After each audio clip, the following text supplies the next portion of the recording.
يا قلب امك عامله ايه يا قلب امك انت وهي؟ يلا بقى رمضان على الابواب، ومتشجعوا كده اللي عندها حيطه مش مظبوطه، واللي عندها دهان عاوز يدهن، اللي عندها اي حاجه كده عاوزه تتعمل تقوم تتشجع وتدهن الدنيا مع جوزها وتظبط الدنيا زي ما انتم شايفين كده اهوت. ليله امبارح الاستاذ وائل عمل معجون، سكينه معجون اهو، عمل كده زي ما انتم شايفين. لسه بس الحته اللي هي بتاعت الشاشه والمروحه دي، وعمل دي برده كده ايه زي ما انتم شايفين اهو. فهم قالوا لي بقى لو انت فاضيه النهارده والترابيزه والحته زي ما هي من امبارح، قال لي بقى لو انت فاضيه كده النهارده صنفر لنا شويه. فقلت ماشي هصنفر لكم شويه. فاني اللي مصلي على النبي هعمل سمك، فالاكل ايه سهله مش هعمل دلوقتي يعني على القصر.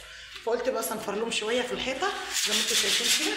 لفه الصنفره على ايدي اهو، عامله فيها معلمه يا ولاد، والحتت البارزه هصنفرها اهو.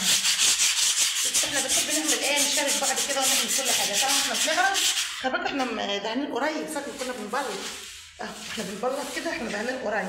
بس انا بقى جيت عملت فيها شملوله وفي الشتاء ولعت المنقد او الشاليه زي ما انت بتقول. شفت الحتت المفحره دي ودي وكده، دي كلها عاوز دي تعمل وجبنا هنا اللي بتاع البلاستيك اهوت، دي اهو شايفينها يا ولاد، دي جردل الدهان اهو ماشي، وديت علبه اهيت اهي، وكمان واحده اهيت اهو زي ما انتم شايفين كده.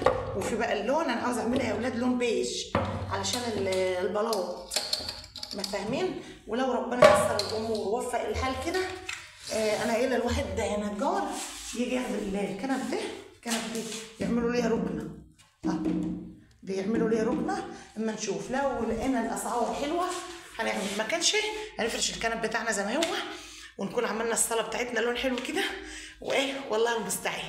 اهم حاجه تحط اللايك يا قلب امك انت وهي، تشجعوني كده وتقولي لي ايه شطوره علشان نكمل الدهان مع بعض.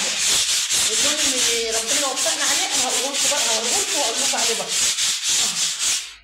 حط اللايك يا قلب امك.